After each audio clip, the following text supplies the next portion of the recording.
Okay. All right. Good morning again, Ashish. So, in this session, we'll be talking about project team management.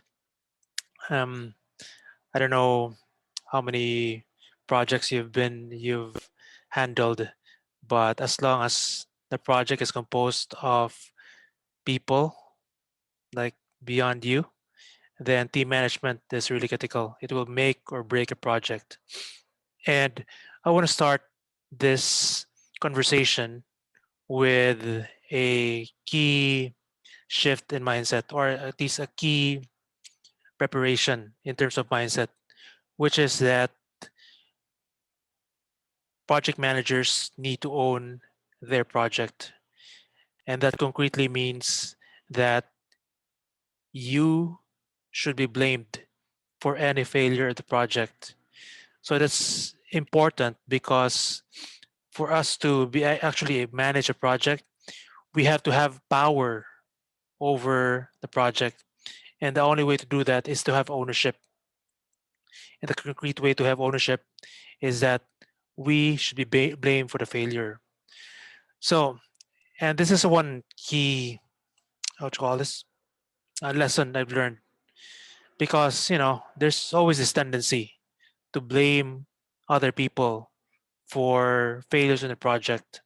And if we do that, that means we actually have no control over the project. But if we always have in our minds that I could have prevented this or I should have done this, then we will always keep that in mind as well when we do the project.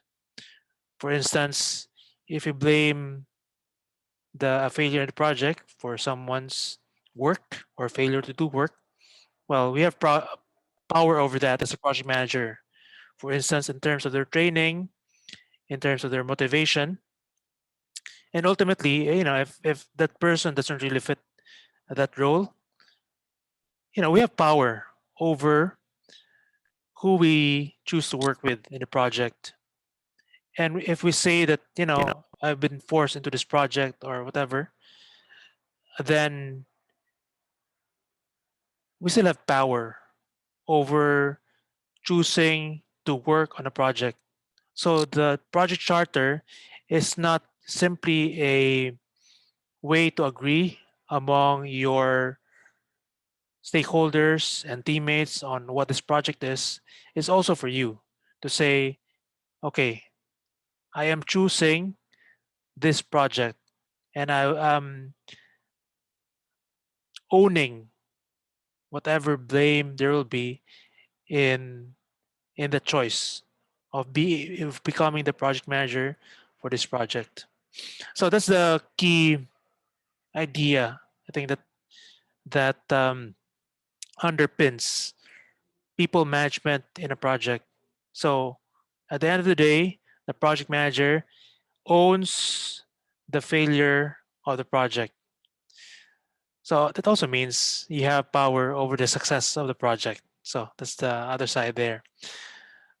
So in team management, there are really two aspects that you need to manage, which are the skills of your team, of your teammates, and the motivation of your teammates. So the tools for each one. So I'll be discussing the tools that we use here. So for skills, first, and we will demonstrate this later. So we have to look at our WBS, our risk register, and communications plan.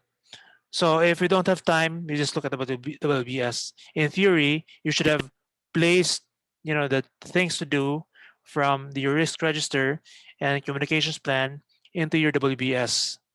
But if you want to be more thorough, or you want to have more ideas on what to think about and how to think about this, then you also look at your risk register and communications plan, and possibly other documents as well. And then you want to list down the skills needed to accomplish the work packages in the WBS, and in particular the work packages that you tagged as critical in terms of impact to the project, in terms of time it requires, in terms of risks. And then similar to what you've done in the work break structure, you want to highlight the critical teammates, meaning who are the ones that could make or break the project. So there will be teammates who, even if they do a bad job, the project will still be okay. But there will be teammates that if they they don't do a good job, then the project fails. So we have to focus our attention on those critical teammates.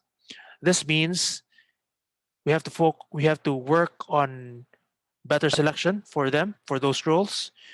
We have to allot more of our time, particularly our one-on-one time for those teammates, and perhaps we should allot more training for them, and also think about backups in case they are not able to fulfill their roles. Another tool is to build a recruitment plan based on this list. So when you start a project, perhaps you already have teammates, perhaps not, or perhaps there are some roles that you need to fill. So a simple way of doing this is simply to list the skills that you need and to use that as a guide to hire or recruit people into your project. A more powerful way of doing this is the role scorecard, which contains role the mission of that role, so which is like aligned to the project, and then the outcome of that role. So what will be the output of the work of the person doing the project, and the competencies, which is a list of skills. So here I link to a guide I made for this one because this is my main tool now for recruitment. So this is from the book Who, a Method for Hiring. So this is a summary of the role scorecard. So if this will just like any other tool that we have here, this is a trade-off between time and thoroughness. If you want to be thorough, if it's like a high risk project, so you want to make use of the more powerful tool. So if it's a low risk project, and you don't want to waste your time, so you just make a list of skills that you need. Also, a an outcome or a another tool for skills is the training plan. So you look at the list. So um, my my usual training plan template. Um, Let me share it here. Is really the something like this skill, and then um, learning uh, experience and resources. So because like inter project management and the things that are what you call this, which comprise it, or the word to comprise it, are mostly skills. It's not really knowledge, similar to actually this people management. So you want experiences, not only like knowledge sources like books or courses. You want to give people a chance to practice that particular skill. Or so this is my usual training plan table template. Do you have questions, Ashish, before we move on to motivation tools? No, it's fine. I'll comment on the overall after we finish with the module. This is okay so far. All right. So for the tools I use for motivation and project management are first, uh,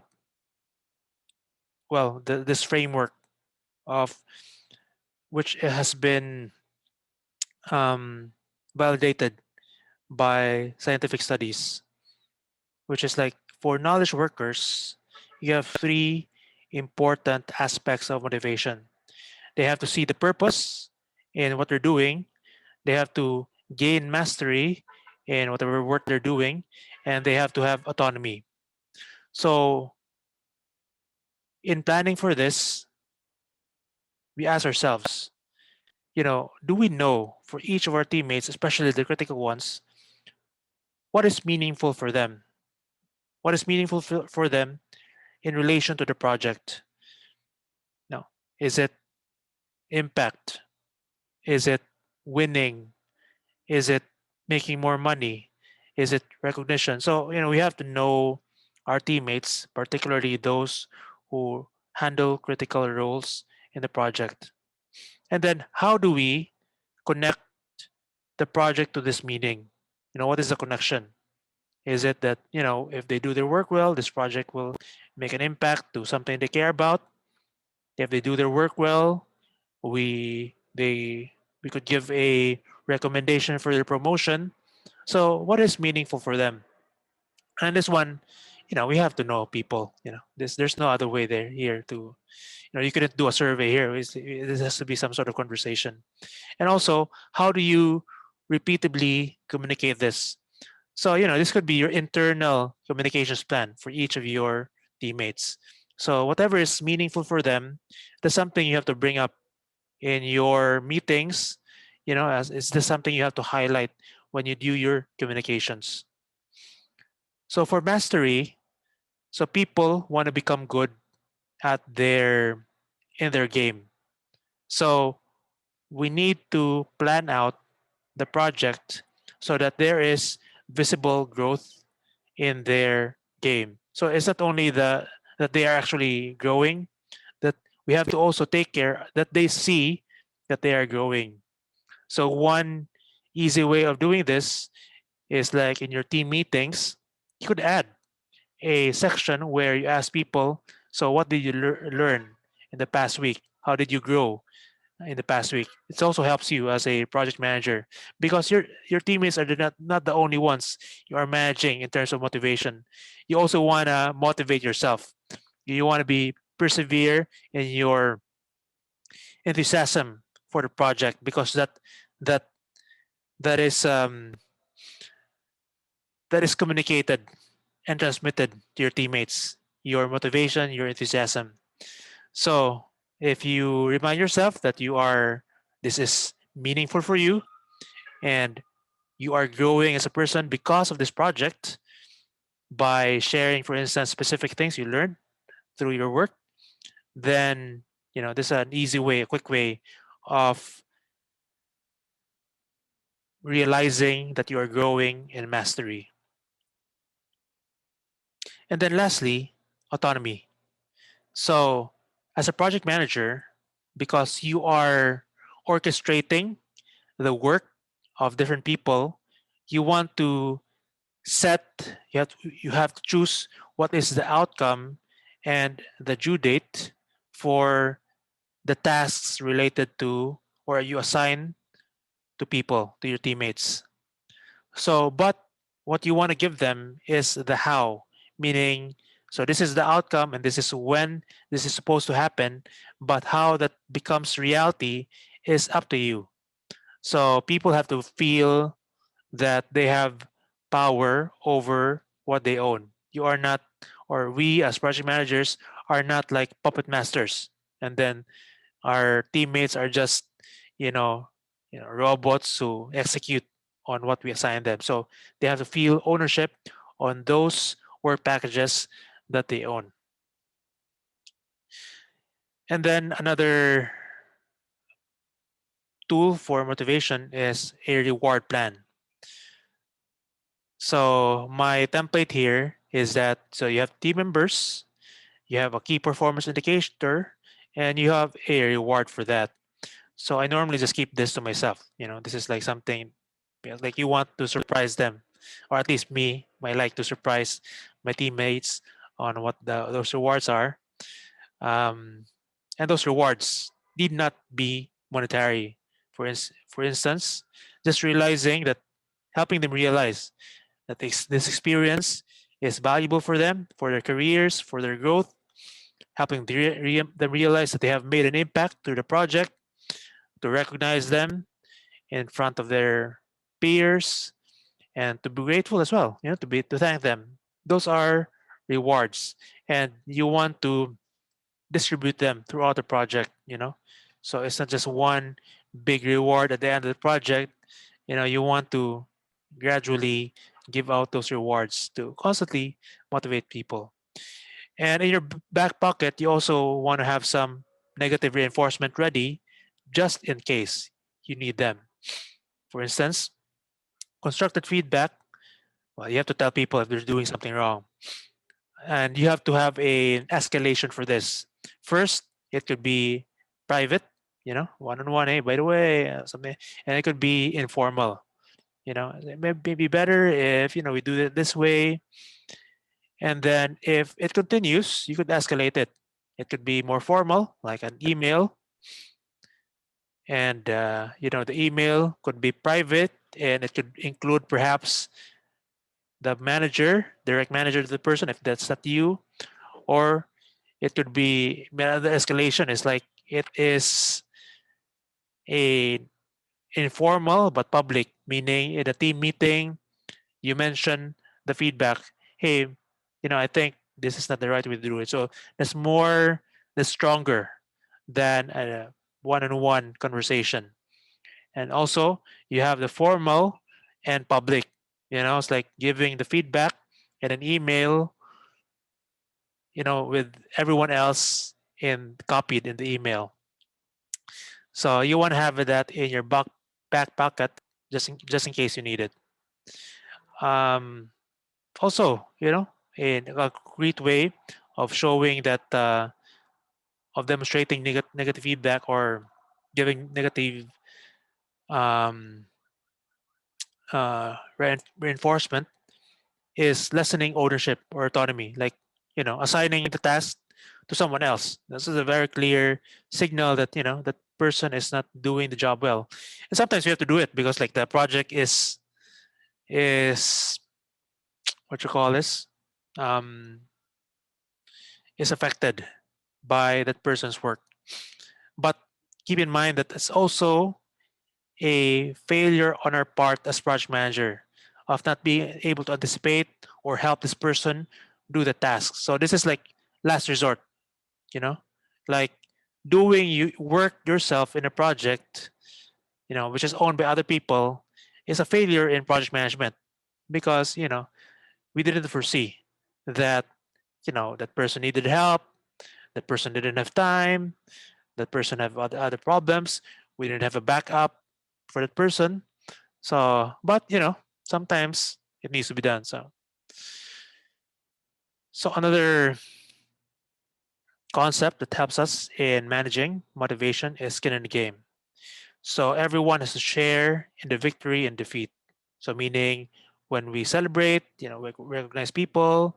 So as the project, is being executed, we give people like a vision, of like what is a celebration in the future. What does victory look like, and even what would defeat look like. It depends on also people you're dealing with. Some people don't react well to negative visions, to fear, but it works for some people. So you really have to know who you're dealing with. And also, another tactic is to make commitments public. So rather than like a one-on-one, so okay, when is this due? You have your, so when does this happen? So even if it's one-on-one, you could actually create the weekly email, for instance, or weekly message. Okay, so this week, this guy will complete this. This teammate will complete this. So that's one way. The other way is during a team meeting. Okay, so what's our targets this week? So this is owned by this one. Do you have any challenges? And okay, great, great. So people commit publicly. And then for the developing world, I mean, I don't know if this is developing world, but like societies which are very family centric. So it really helps if you make their families proud of them. So, posting things, tagging them in Facebook for, congratulations. I'm already planning my a promoting someone this June. So it's gonna be in Facebook, because that's where they could share. They could just forward it in their families, and their peers also see it. So it's important, especially now with people, everyone working from home. So there's no office where you could announce somebody is promoted and everyone claps. So it has to be virtual, which is maybe more impactful because now their families see it.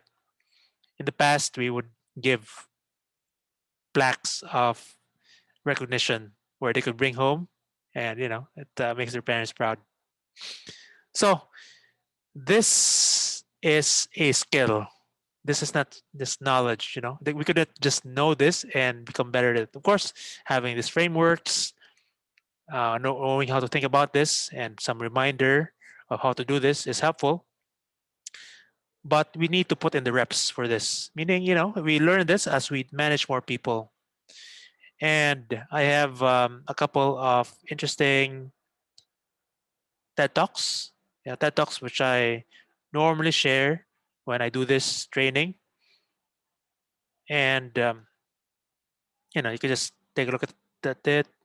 This one is a great TED Talk about having different styles in managing people using conductors. There are different styles of conducting orchestras.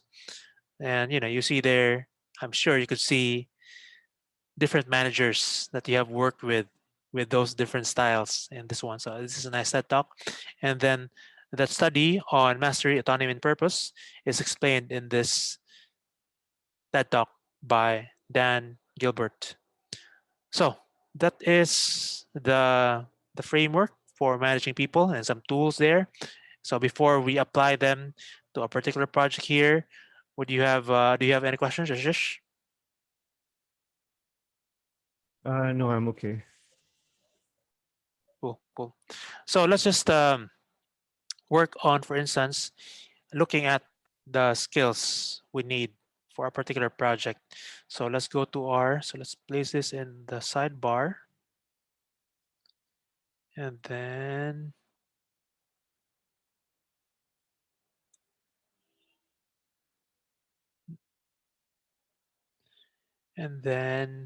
let's go to this project,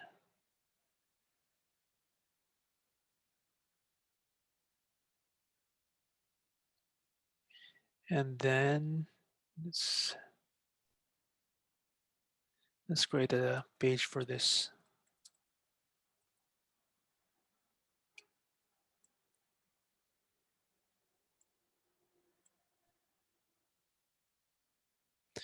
So what I'll be using are the WBS, the risk register, and the communications plan. Okay.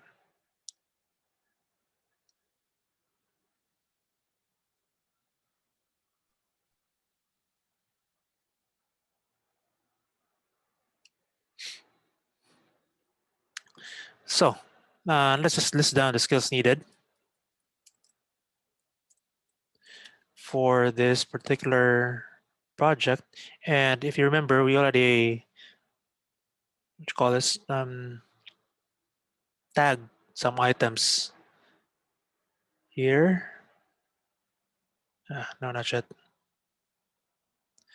So this is pretty straightforward. For instance, you know, the video editing,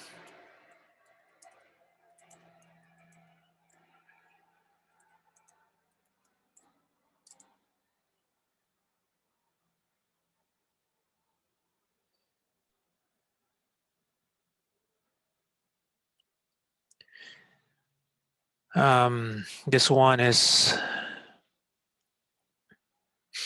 maybe I should probably, no, let's do this way. I think it's better if we just indent the skills needed under the block reference. This one is copy writing direct response. So, and we just do this for the rest now.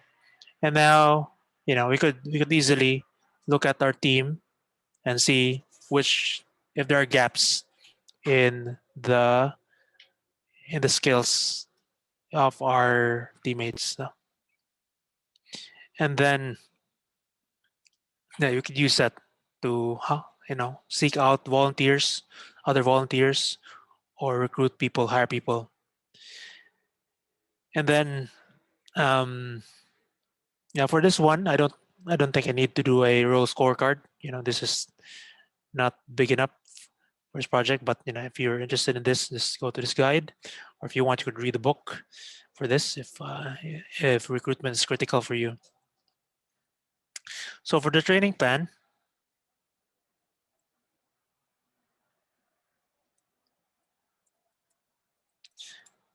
so actually in this case,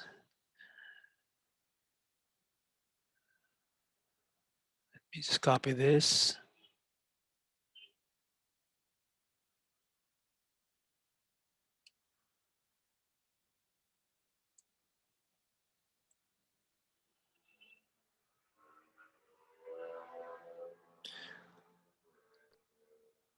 So video editing, for instance.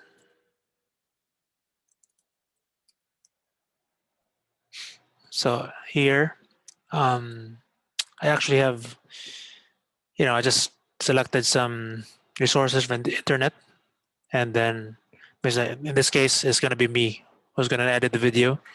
So, this is like just editing,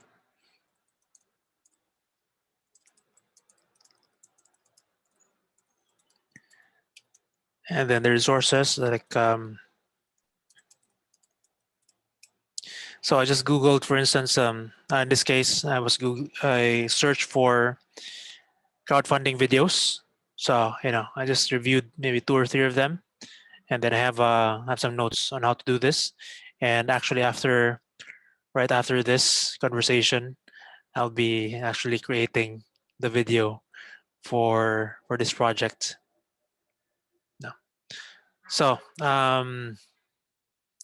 in this case, you know, this is no longer I'm already doing the actual video, but this would be multiple rounds of video editing. So I'll become better at creating the video. This is also a skill I see as a will be useful for the long term, creating videos that are persuasive. So this is I'm motivated to do this. So I'm managing myself right now. So in this case, so this is really now individual.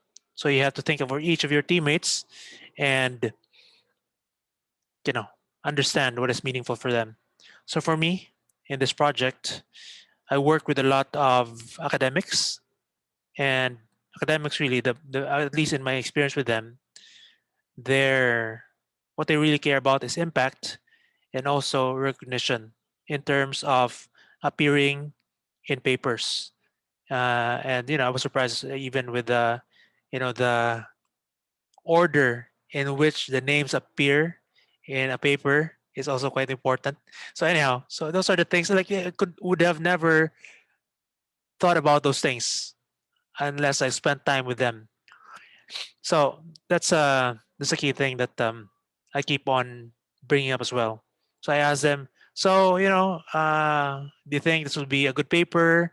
So just to remind them that if the outcome is if they do this well, they could write an article on this. It could appear in a prestigious journal, and that is an important thing for them. So I have to keep that in mind, even though that's not really my world. I have a so, but we have to put ourselves in their shoes. I'm wondering, Ashish, if this how you would apply this in your own project. Well, so most of our training assignments are designed outside of the project role. So it's pretty much the organization who's sponsoring. They have a requirement of training modules that is prepared. And then these specific skills, one would assume that when you hire people, so if there is somebody in video editing, then he comes with that skill. And to the extent it needs to be customized or matched with the other project components, to that extent, some upskilling is provided as part of the project team.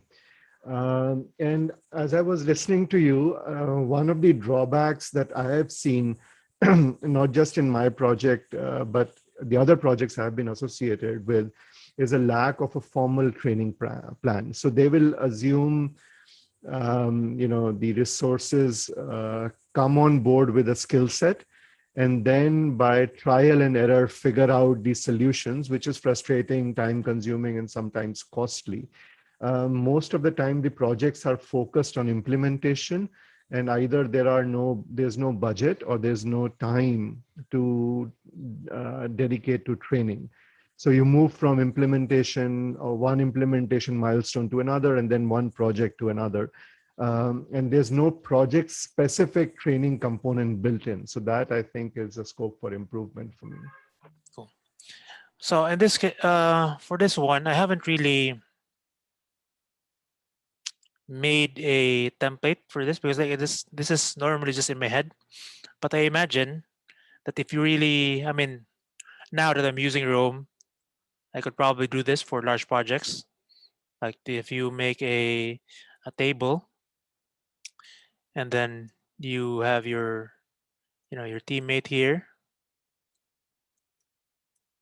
and then you have like purpose, notes, something like that, you know, mastery, notes, and autonomy.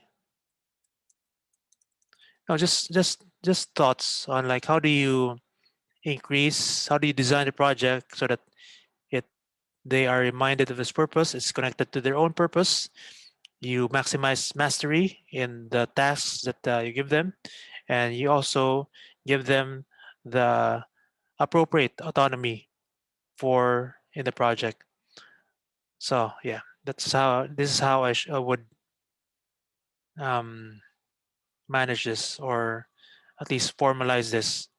In the past and even now, this is just in my head. You know how I think about dealing with my teammates to get them um, primed to do their best in the project. Um, and then you could also add here KPIs, and then rewards, and then you could also add timing of rewards.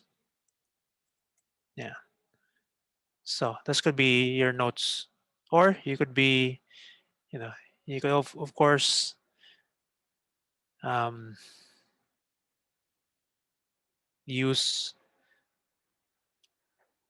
your the name. I just put myself here. This is your teammate Khalil, and then with link referencing. I mean, you will see this if you review. If you go to your teammates page, you will see all the link references, including, for instance, your you make this a page that is searchable. So it's this would be this would appear there. Now, if you go to your the page. So when you're having your one-on-one, for instance, so you are reminded of like the communication strategy you take with that particular teammate. And then the skin in the game. Yeah, this is really just a way, just a reminder that we need to include people both in the victory and defeat, or at least in the, because ultimately you are creating a world for them. And this is actually discussed in this video of this TED Talk. So, you as project manager, you are creating a story in people's heads, an adventure, ups and downs, challenges, dragons to conquer, and all that, mountains to overcome or to climb. And yeah, the skin in the game is part of the story that we are here together in success and in failure, and your contribution is needed in this project, right? So that's it. Those are the tools for project human resource management, project team management. Any questions, Ashish, before we close? You're still on mute, Ashish. No, I was just saying this was quite thorough, and this is, I think, one of the most important areas to ensure, maybe even before the project starts, the team constituents and the resource planning should be part of the thought process. And then, as you rightly said, it has to be something that has to be taken care of through the project life cycle, because it can make or break the project.